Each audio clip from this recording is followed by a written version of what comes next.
আজকের আলোচনাতে অবশ্যই এবং এর আগে যে সমস্ত পাঠগুলো আলোচনা হয়েছে সমস্ত পাঠে তোমাদের নোট দেওয়া আছে। তোমরা সেই নোটসগুলো ভিডিওর ডেসক্রিপশন থেকে পিডিএফ আকারে পেয়ে যাবে, সেখান থেকে তোমরা সংগ্রহ করে নেবে। আজকে আমাদের তৃতীয় অধ্যায়ের ফোর্থ পার্টের আলোচনা, রাষ্ট্রবিজ্ঞান, ক্লাস 12, সেমিস্টার 4। এই অধ্যায়ে আর অধ্যায়টা তোমরা সবাই জানো, বিশ্বায়নের অধ্যায়। আজকে যে বিষয়টি নিয়ে আলোচনা করব সেটা হচ্ছে রাষ্ট্রীয় সার্বভৌমত্ব, তার সঙ্গে বিশ্বায়ন। একটা রাষ্ট্রকে, সার্বভৌম রাষ্ট্রকে কিভাবে বিশ্বায়ন প্রভাবিত করছে সেই বিষয়টা নিয়ে আলোচনা করব, এবং তার সঙ্গে আলোচনা হবে ভারতের বিশ্বায়ন কিভাবে প্রভাব ফেলছে, তার ইতিবাচক দিক এবং তার নেতিবাচক দিক। এই দুটো বিষয় নিয়ে আজকের আমাদের পাঠ। প্রথমে যেটা আছে রাষ্ট্রীয় সার্বভৌমত্ব ও বিশ্বায়ন। এই রাষ্ট্রীয় সার্বভৌমত্ব ও বিশ্বায়ন আলোচনা করতে গেলে অবশ্যই তোমাদেরকে আগে বিশ্বায়ন সম্পর্কে একটু কিছু লিখতে হবে, তারপরে তোমাদের রাষ্ট্রীয় সার্বভৌমত্ব সেই বিষয়ে 2-4 লাইন লিখতে হবে। তারপরে কিভাবে বিশ্বায়ন সার্বভৌম রাষ্ট্র বা জাতিরাষ্ট্রকে বা রাষ্ট্রকে, একটা দেশকে কিভাবে প্রভাবিত করছে, সেটা ভালো হতে পারে আবার খারাপও হতে পারে। সেই প্রভাবের দিকগুলো তোমাদেরকে লিখতে হবে এবং জানতে হবে। বিষয়টা অতি সহজ, তোমরা একটু ভালো করে মন দিয়ে দেখবে এবং শুনবে। বিশ্বায়নের ধারণা প্রথমে আমাদের পয়েন্ট রয়েছে। তো আমরা জানি বিশ্বায়ন যে বিষয়টা বা গ্লোবালাইজেশন যে বিষয়টা, এই বিষয়ের কোনোভাবে কোনো রকমভাবে আমরা সংজ্ঞা প্রদান করতে পারি না। বিশ্বায়ন একটি প্রক্রিয়া। এই বিশ্বায়নের অনেকগুলো দিক আছে, রাজনৈতিক, সামাজিক, সাংস্কৃতিক, অর্থনৈতিক, এমন সমস্ত দিকগুলো আছে। প্রতিটা দিক থেকেই বিশ্বায়ন রাষ্ট্রকে প্রভাবিত করছে।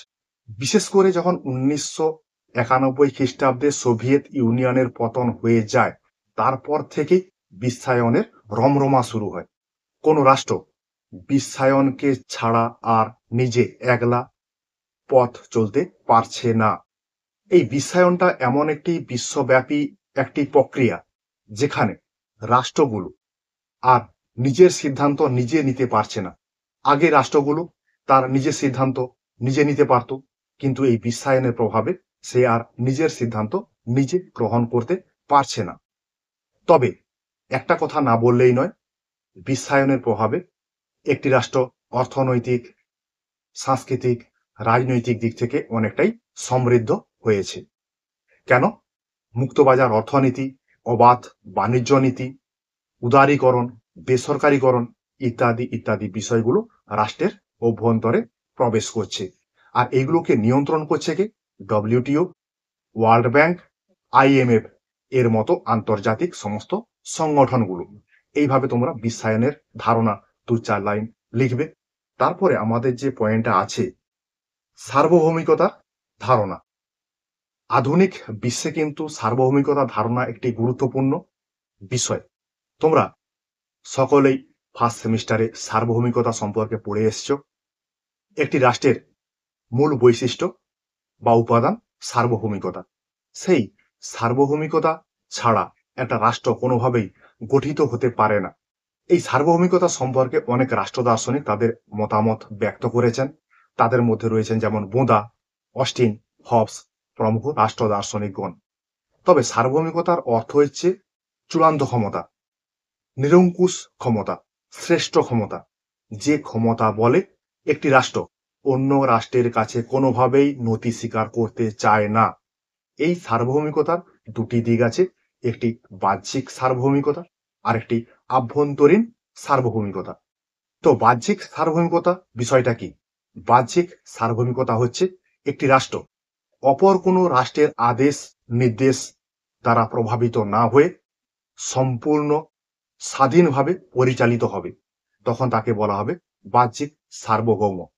আভ্যন্তরীণ সার্বভৌম হচ্ছে একটি রাষ্ট্রের অভ্যন্তরে রাষ্ট্রীয় আইনটা চূড়ান্ত এবং অপ্রতিহত। সরকার জনগণ কেউ এই আইন লঙ্ঘন করতে পারে না।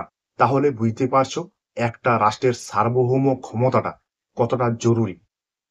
সেই সার্বভৌমিকতাটা বিশ্বায়নের প্রভাবে প্রভাবিত হচ্ছে। সেই প্রভাবের দিকগুলো আমরা এবারে পরপর আলোচনা করব। তাহলে পয়েন্টটা কি আছে? রাষ্ট্রীয় সার্বভৌমিকতার ওপর বিশ্বায়নের প্রভাব। এই প্রভাবগুলো আমরা আলোচনা করব। এখানে কয়েকটা পয়েন্ট আছে, সেই পয়েন্টগুলো তোমরা ভালো করে দেখবে, নোট দেওয়া আছে, মিলিয়ে দেখবে, সহজভাবেই লেখা আছে। সেই নোটটা অনুসারেই তোমাদেরকে বোঝানো হচ্ছে, যাতে তোমরা সহজে বিষয়টা মনে রাখতে পারো এবং পরীক্ষার খাতাতে লিখতে পারো। তাহলে প্রথম যে পয়েন্টটা, বিশ্ব অর্থ ব্যবস্থা। বর্তমান বিশ্বের অর্থ ব্যবস্থার পরিপ্রেক্ষিতে উন্নয়নশীল দেশগুলো নিজেকে আরো কিভাবে উন্নত করতে পারে, সেই জন্য তারা প্রযুক্তিগত দিক থেকে, অর্থগত দিক থেকে পশ্চিমী রাষ্ট্রগুলোর উপর নির্ভরশীল। আবার অন্যদিকে পশ্চিমী রাষ্ট্রের যে ধনতান্ত্রিক রাষ্ট্রগুলো রয়েছে, উন্নত রাষ্ট্রগুলো রয়েছে, তারা কাঁচামালের জন্য তৃতীয় বিশ্বের দেশগুলোর উপর নির্ভরশীল।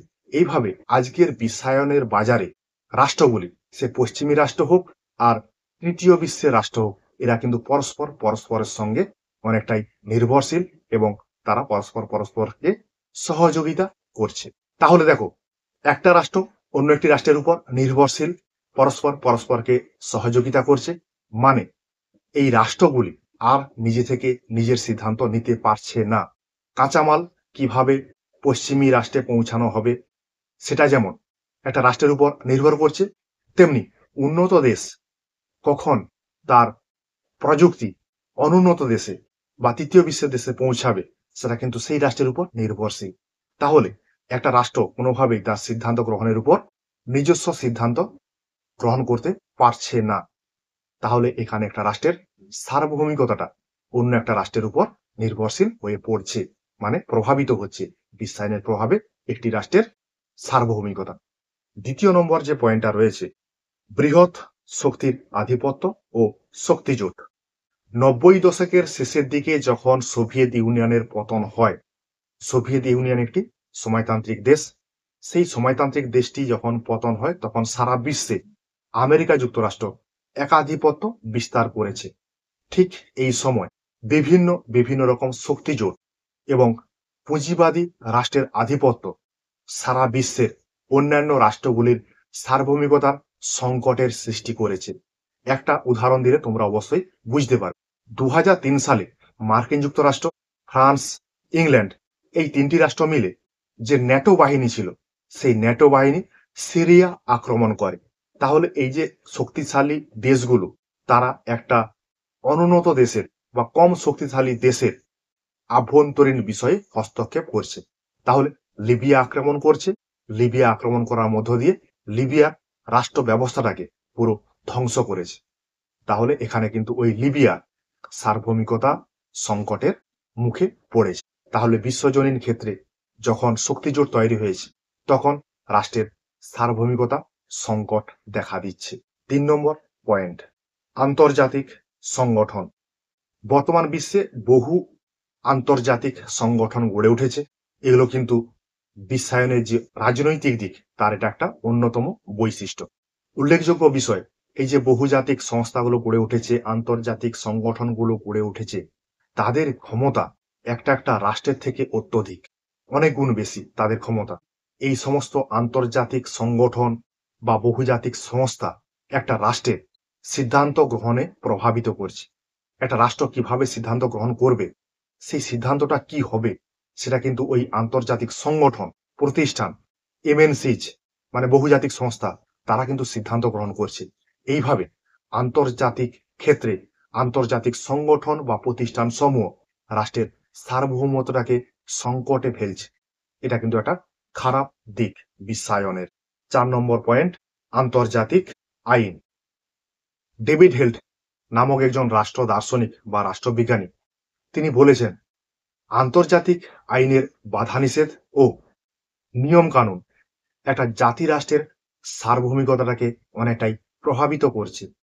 উল্লেখযোগ্য বিষয়, সম্মিলিত জাতিপুঞ্জের মানবাধিকার ঘোষণা, জেনেভা সম্মেলন, মানবাধিকার ও মৌলিক অধিকার সংক্রান্ত যে ইউরোপীয় সম্মেলন, পরিবেশ সংক্রান্ত সম্মেলন, আন্তর্জাতিক চুক্তি ইত্যাদির মধ্য দিয়ে রাষ্ট্রগুলির যে সার্বভৌমিকতা রয়েছে সেগুলো কিন্তু অনেকটাই সংকুচিত হয়েছে।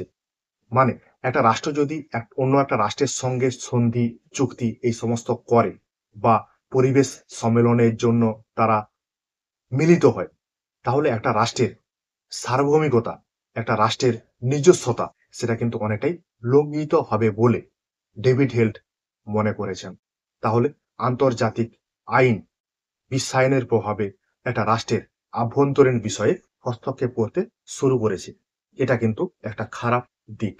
পরে যে পয়েন্টটা রয়েছে, আন্তর্জাতিক বিভিন্ন সমস্যা, সাম্প্রতিক বিশ্বের পরিবেশ দূষণ, মহামারী, সন্ত্রাসবাদ, এগুলো কিন্তু আজ জাতীয় রাষ্ট্রের সীমানাটা অতিক্রম করে এটা আন্তর্জাতিক বিষয়ে পরিণত হয়েছে। মানে সন্ত্রাসবাদ বলো, পরিবেশ দূষণ বলো বা মহামারী, এগুলো কিন্তু কোনো একটা রাষ্ট্রের পক্ষে তার সমাধান করা সম্ভব নয়। তোমরা কোভিড-19 সময় দেখেছ, তখন কলকারখানা বন্ধ ছিল, রাস্তাঘাটে যানবাহন বন্ধ ছিল, এর জন্য পরিবেশটা কতটাই উন্নত হয়েছিল। তাহলে এই সমস্ত বিষয়গুলো সমাধান করার জন্য কোনোভাবেই কিন্তু একটা রাষ্ট্রের পক্ষে সম্ভব নয়। তার জন্য তাকে কি করতে হবে? আন্তর্জাতিক স্তরে অন্যান্য যে রাষ্ট্রগুলো আছে তারাকে সবাই একসঙ্গে একজোট হতে হবে। যদি তারা একজোট হয় তাহলেই পরিবেশ সংক্রান্ত বিষয়, মহামারী, সন্ত্রাসবাদ নামক বিষয়গুলো অনেকটাই সহজে সমাধান করা যাবে। এক্ষেত্রে বলা যেতে পারে কোনো একটি রাষ্ট্র এককভাবে নিজের সিদ্ধান্ত নিজে গ্রহণ করতে পারবে না বা পারছে না। এক্ষেত্রেও একটা রাষ্ট্রের সার্বভৌমিকতা নষ্ট হয়েছে বলে মনে করা হচ্ছে। পরের যে পয়েন্টটা রয়েছে, সন্ত্রাসবাদ বিরোধী চুক্তি ও সার্বভৌমিকতা। সন্ত্রাসবাদ বিষয়টা আজকে একটি বিশ্বজনীন বিষয়। এই বিষয়টাকে কোনো একটা রাষ্ট্র তার নিজের একার পক্ষে সমাধান করে ফেলবে, এটা কিন্তু একটা অকল্পনীয় বিষয়। মানে সহজে বলতে গেলে একটা রাষ্ট্র কোনোভাবেই সন্ত্রাসবাদকে একলা সমাধান করতে পারবে না। তাকে অবশ্যই আন্তর্জাতিক স্তরে অন্যান্য যে রাষ্ট্রগুলো রয়েছে তাদের সহযোগিতা নিতেই হবে। এই জন্য রাষ্ট্রগুলি সন্ত্রাসবাদকে দমন করার বিভিন্ন রকম সন্ধি চুক্তি সম্পাদিত করে। এই সন্ধি চুক্তি সম্পাদিত হওয়ার অর্থ হচ্ছে এটাই, রাষ্ট্রগুলো পরস্পরের সঙ্গে সহযোগিতা করছে, পরস্পরের মধ্যে আন্তঃসহযোগিতা করছে। এই আন্তঃসহযোগিতা, পারস্পরিক সহযোগিতা করার মধ্য দিয়ে সন্ত্রাসবাদকে মোকাবিলা করছে। তাহলে দেখো, এখানেও কিন্তু একটা বিষয় যে একটা রাষ্ট্র কোনোভাবেই তার সিদ্ধান্ত গ্রহণ করতে পারছে না। সিদ্ধান্ত গ্রহণের জন্য একটি বা অনেকগুলি রাষ্ট্রের সাহায্য গ্রহণ করতে হচ্ছে। এইভাবেও একটা রাষ্ট্রের সার্বভৌমিকতা ক্ষুণ্ণ হচ্ছে বলে রাষ্ট্রবিজ্ঞানীগণ মনে করেছেন। এইভাবে তোমরা 6টা পয়েন্ট দেওয়া আছে, দেখবে, পড়বে। তোমাদের এই অধ্যায়টা থেকে 6 নম্বরের কোশ্চেন পড়বে। তাহলে এটা একটা কোশ্চেনের মতো করেই কিন্তু আলোচনা করা হলো। তাহলে এই কোশ্চেনটা আলোচনা হওয়ার পরে তার একটু কিন্তু উপসংহার দিতে হয়। সেই উপসংহারটা কিভাবে দেবে? পরিশেষে বলা যেতে পারে, বিশ্বায়নের এই প্রভাব আজকাল বিশ্বের কোনো রাষ্ট্রই এড়িয়ে যেতে পারে না। সেক্ষেত্রে ভারতও কিন্তু তার ব্যতিক্রম নয়। 1990 সালে ভারত যে নয়া বিশ্ব ব্যবস্থা গ্রহণ করেছিল সেটা আজ 30 বছর অতিক্রান্ত। এইভাবে তোমরা উপসংহারটা দেবে। এরপরে এর সঙ্গে আরেকটা কোশ্চেন আমরা আলোচনা করব, সেটা প্রথমেই বলেছিলাম। সেই কোশ্চেনটা কি? ভারতের বিশ্বায়নের অর্থনৈতিক প্রভাব বা ফলাফল। ভারতের ক্ষেত্রে যে বিশ্বায়নের অর্থনৈতিক ফলাফল, সেই বিষয়টা নিয়ে আমরা আলোচনা করব। তাহলে বিশ্বায়ন একটি অর্থনৈতিক প্রক্রিয়া। শুধুমাত্র বিশ্বায়নটা যে অর্থনৈতিক প্রক্রিয়া এটা বললে ভুল হবে। বিশ্বায়ন একটি বহুমাত্রিক প্রক্রিয়া। সে শুধুমাত্র অর্থনৈতিক দিক থেকেই আলোচনা করে না, সেটা সাংস্কৃতিক, সামাজিক, রাজনৈতিক ইত্যাদি ইত্যাদি সমস্ত বিষয় নিয়ে আলোচনা করে। কিন্তু আমরা ভারতের ক্ষেত্রে অর্থনৈতিক দিক দিয়েই বিশ্বায়নের বিষয়টিকে আলোচনা করব। এই দিক থেকে আলোচনা করতে গেলে বিশ্বায়ন ভারতের উপর কেমন কেমন প্রভাব পড়ছে সেই দিকগুলো নিয়ে আমরা আলোচনা করব। সেই দিকটাকে আলোচনা করতে গিয়ে আমরা দুটি দিক বা দুটি প্রভাব দেখব। সেই দুটি প্রভাব কি? একটা হচ্ছে ইতিবাচক প্রভাব বা ফলাফল, আর একটা নেতিবাচক ফলাফল। ইতিবাচক ফলাফলের প্রথম যে পয়েন্টটা আছে অর্থনৈতিক সমৃদ্ধি।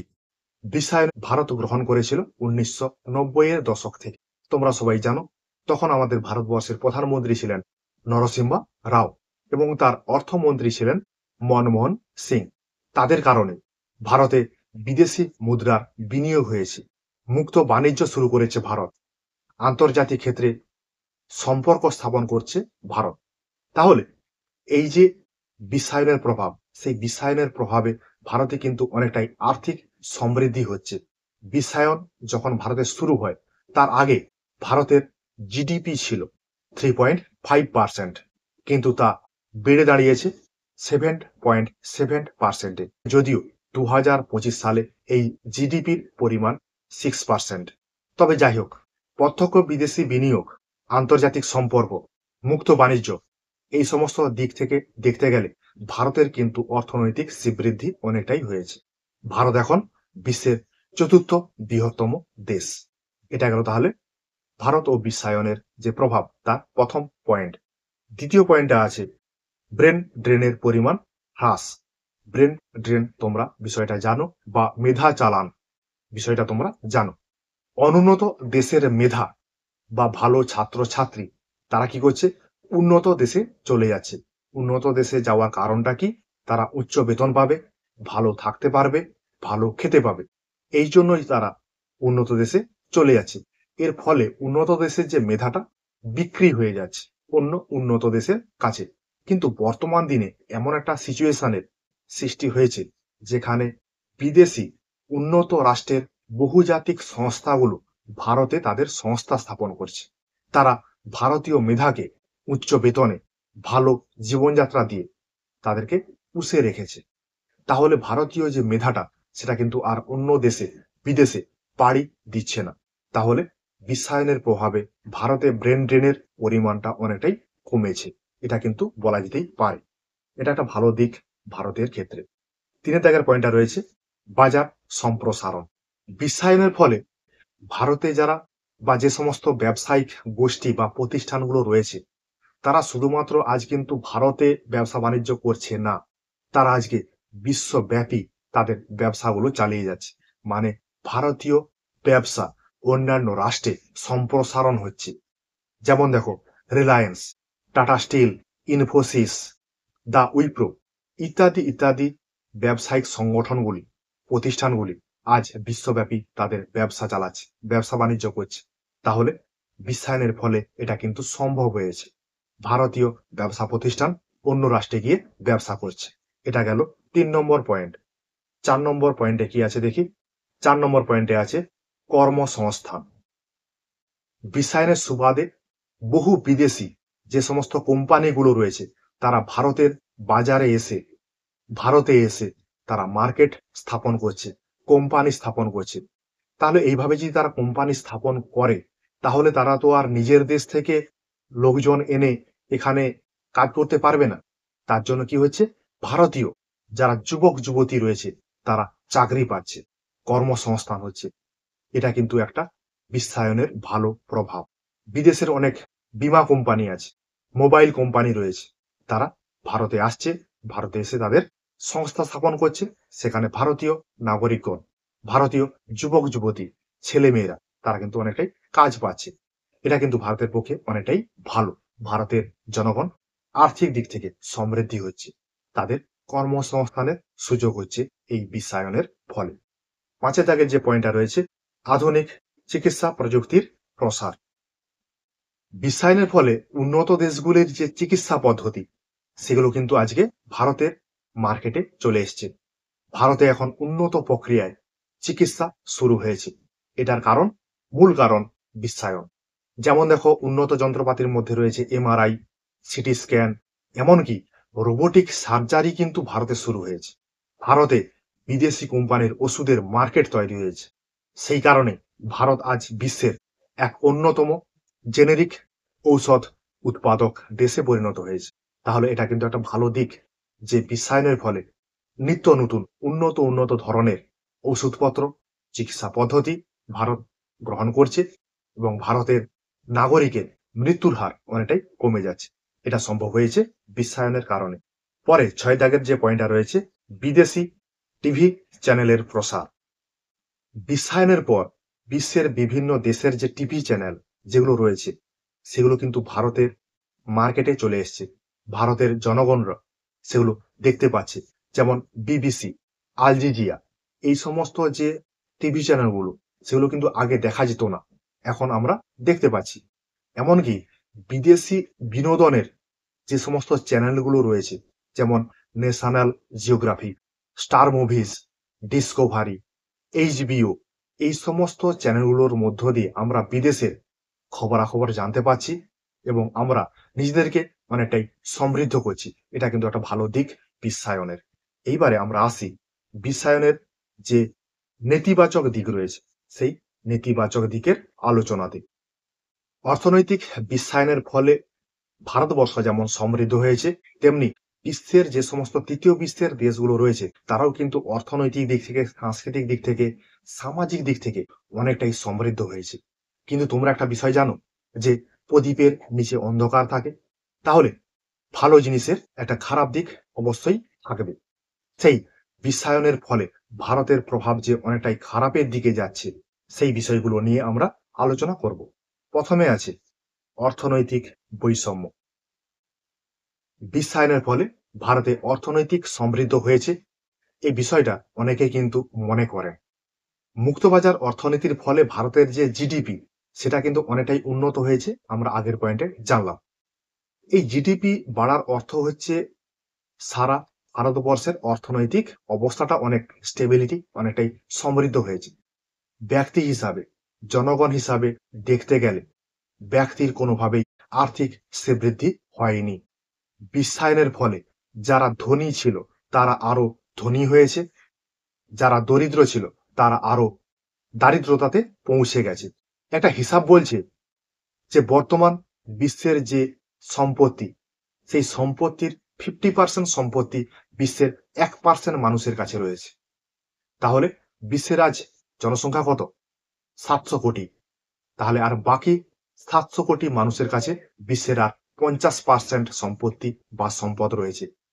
তাহলে কিভাবে বলবে যে বিশ্বায়ন ব্যক্তির উন্নতি করেছে? তাহলে এটা একটা ভারতের বিশ্বায়নের খারাপ দিক। 2 নম্বর পয়েন্ট, কর্মী ছাঁটাই।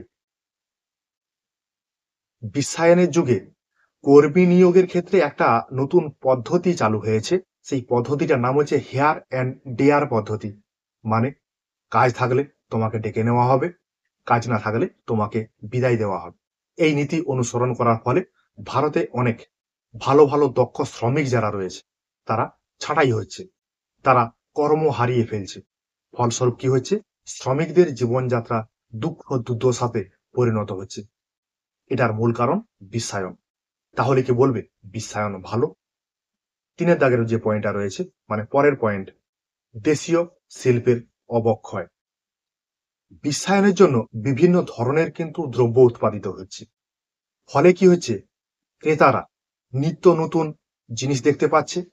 এর ফলে ক্রেতারা বিভিন্ন রকম পণ্য পাচ্ছে এবং সেই পণ্যের ভালো কোয়ালিটি পাচ্ছে। বহুজাতিক সংস্থাগুলি ভারতে পদার্পণ করার পর থেকেই ভারতে যে কোনো দ্রব্যের একটা পছন্দের ব্যাপার চলে আসছে। তুমি দোকানে যাবে, তুমি একটা জিনিস দেখতে চাইলে তোমাকে 10টা জিনিস দেখাবে, তোমাকে কোয়ালিটি পূর্ণ জিনিস দেখাবে। তাহলে এটা সম্ভব হয়েছে কিন্তু বিশ্বায়নের ফলে। তাহলে তুমি দেখো, বিশ্বায়নের ফলে তুমি কিন্তু পছন্দ পাচ্ছ, তুমি কোয়ালিটির জিনিস পাচ্ছ। তুমি এই জিনিসটা না পছন্দ করতে পারলে অন্য জিনিসটা পাবে। কিন্তু তুমি কি এটা ভাবছো তোমার দেশের নিজের যে প্রযুক্তিতে তৈরি করা জিনিসপত্র তুমি আর কিনছো না? এই না কেনার ফলে ভারতের যে স্থানীয় শিল্প, কুটির শিল্প, সেগুলো কিন্তু আজকে মরতে বসেছে। যেমন আমাদের চটকল দেখা যায় এখন, মাদুর শিল্প, মাদুর তৈরির কারখানা, মাটির তৈরির জিনিস, সেগুলো দেখতে পাওয়া যায়। কারণ আমরা এখন বিদেশি জিনিসপত্র কিনতে পছন্দ করছি। বহুজাতিক কোম্পানিগুলো ভালো ভালো মাটির ফুলদানি তৈরি করে, আমার ভারতীয় স্থানীয় যে শিল্পগুলো আছে তারাও তৈরি করে, কিন্তু আমরা দেখছি বিদেশ থেকে আসছে, মানে কোয়ালিটি ভালো। ঠিক আছে? তাহলে এইভাবে দেশীয় শিল্পের অবক্ষয় হচ্ছে বিশ্বায়নের কারণে। এটা ভারতের ক্ষেত্রে একটা খুবই দুঃখজনক ব্যাপার। 4 আছে পশ্চিমী সংস্কৃতির আধিপত্য বৃদ্ধি। বিশ্বায়নের ফলে পশ্চিমী দেশগুলির যে খাদ্যাভ্যাস, সঙ্গীত, লাইফস্টাইল এগুলো কিন্তু ভারতের কাছে আজকে জনপ্রিয় হয়ে উঠছে। তরুণ প্রজন্মের যারা, তারা ফাস্টফুড খেতে ভালোবাসে, নিত্য নতুন ধরনের পোশাক পরিচ্ছদ পরতে ভালোবাসে, তারা একটু ইংরেজি গান শুনতে পছন্দ করে, খাওয়ার পরে একটু কোকা-কোলা, একটু কোল্ড ড্রিঙ্কস হলে ভালো হয়। এইভাবে বর্তমান দিনে আস্তে আস্তে করে আমাদের ভারতীয় যে সংস্কৃতি সেটা আমরা ভুলতে বসেছি এবং পশ্চিমী যে সংস্কৃতিটা সেটা আমরা গ্রহণ করছি। এটা কিন্তু ভারতের পক্ষে এটা দুঃখজনক, কষ্টদায়ক বিষয়। তাহলে বিশ্বায়নের ফলে পশ্চিমী সংস্কৃতি ভারতে অন্তর্ভুক্ত হচ্ছে, এটা ভারতের পক্ষে খারাপ। 5 যে পয়েন্টটা রয়েছে রাষ্ট্রীয় ক্ষমতার হ্রাস। বিশ্বায়নের ফলে ভারত সহ তৃতীয় বিশ্বের যে দেশগুলো রয়েছে তারা বিভিন্ন রকম আন্তর্জাতিক চুক্তি করছে, সন্ধি করছে। বিশ্ব ব্যাংক, আন্তর্জাতিক সংগঠন, প্রতিষ্ঠান, আন্তর্জাতিক অর্থভান্ডার, বিশ্ব বাণিজ্য সংস্থার মতো প্রতিষ্ঠানগুলোর সঙ্গে তারা যুক্ত হচ্ছে। এই যুক্ত হওয়ার ফলে তৃতীয় বিশ্বের দেশ এমনকি ভারত আর স্বাধীনভাবে কোনো সিদ্ধান্ত গ্রহণ করতে পারছে না। ভারত কার সঙ্গে ব্যবসা বাণিজ্য করবে সেটা কিন্তু আন্তর্জাতিক ব্যবসা বাণিজ্যিক যে সংগঠন আছে তারা স্থির করে দেয়। তাহলে এইভাবে রাষ্ট্রের, ভারতের সার্বভৌমত্ব নষ্ট হচ্ছে, রাষ্ট্রীয় ক্ষমতাটা হ্রাস হচ্ছে। এটা কিন্তু ভারতের পক্ষে খুবই খারাপ দিক। 6 নম্বর যে পয়েন্টটা রয়েছে ইংরেজি ভাষার প্রাধান্য। বিশ্বায়নের ফলে ভারতে ইংরেজি শেখার বা ইংরেজি বলার একটা প্রবণতা অনেকটাই কিন্তু বৃদ্ধি পেয়েছে। তার সঙ্গে সঙ্গে স্থানীয় ভাষাকে ত্যাগ করে ইংরেজি ভাষা শেখার প্রবণতা মানুষের মধ্যে আসছে। তারা ইংরেজিতে কথা বলবে। এর ফলে কিন্তু একটা ভালো জিনিস হচ্ছে, যারা ইংরেজি শিখছে তারা আন্তর্জাতিক স্তরে কাজের সুযোগ অনেকটা বেশি পাচ্ছে। কিন্তু বিপরীত দিকে দেখতে গেলে এটা বোঝা যাচ্ছে স্থানীয় স্তরের যে ভাষাগুলো রয়েছে সেই ভাষাগুলোকে সে উপেক্ষা করছে। এইভাবে ভারতীয় যে স্থানীয় ভাষাগুলো আছে, একটা শিশুর মাতৃভাষার যেটা রয়েছে সেটা কিন্তু অনেকটাই প্রভাবিত হচ্ছে এই বিশ্বায়নের ফলে। ঠিক আছে? এইভাবে তোমরা বিশ্বায়নের যে ভারতের ক্ষেত্রে ইতিবাচক প্রভাব, নেতিবাচক প্রভাব সেগুলো আলোচনা করবে। এই আলোচনার পরে একটু উপসংহার দিলে ভালো হয়। সেই উপসংহারটা তোমরা এইভাবে দেবে। উপরিউক্ত আলোচনার পরিপ্রেক্ষিতে এটা বলা যেতে পারে যে বিশ্বায়নের ফলে ভারতে সামগ্রিকভাবে অর্থনৈতিক উন্নতি হলেও সামাজিক, পরিবেশগত দিক থেকে অনেকটাই অবক্ষয় হচ্ছে। আমাদেরকে সেই প্রভাবগুলো কাটিয়ে উঠতে হবে। সেগুলো পারবে একমাত্র যারা সচেতন ব্যক্তি বা আন্তর্জাতিক জাতীয় স্তরে যে সমস্ত নেতৃত্ব স্থানীয় ব্যক্তিবর্গ রয়েছেন। তাহলে তারাই সচেতন করবেন জনগণকে কিভাবে বিশ্বায়নের প্রভাব থেকে নিজেকে মুক্ত রাখা যেতে পারে বা বিশ্বায়নের খারাপ দিকগুলোকে কিভাবে এড়িয়ে যাওয়া যেতে পারে। ঠিক আছে? তোমাদের তাহলে এই অধ্যায়ের যে কোশ্চেন গুলো হয় সেই কোশ্চেন গুলো কিন্তু আর শেষে দিচ্ছি না। এই অধ্যায় থেকে যে সমস্ত কোশ্চেন গুলো হবে সেগুলো একটা আলাদা ছোট্ট 2 মিনিটের ভিডিওতে তোমাদের সঙ্গে আলোচনা করে দেওয়া হবে এবং তার সঙ্গে পিডিএফ দেওয়া হবে। সেই পিডিএফটা তোমরা ডাউনলোড করে দেখে নেবে। আজকে যে আলোচনাটা হলো সেই আলোচনার পিডিএফ বা নোটস তোমাদের ডেসক্রিপশনে দেওয়া থাকবে, প্রথম কমেন্টে দেওয়া থাকবে এবং এই পাঠের আলোচনা হওয়ার আগে যে সমস্ত পাঠগুলো আলোচনা হয়েছে সেই সমস্ত পাঠের নোটস দেওয়া থাকবে ডেসক্রিপশনে বা কমেন্টে। তোমরা কিন্তু সেখান থেকে একটু সংগ্রহ করে নেবে। যারা এখনো পর্যন্ত এই চ্যানেলে যোগ দাওনি তারা অবশ্যই যোগ দিয়ে দেবে। বন্ধু বান্ধবদের সঙ্গে শেয়ার করবে ভিডিওগুলো, লাইক কমেন্ট করবে। ঠিক আছে? তোমাদের জন্য আমার এই কিঞ্চিত প্রয়াস।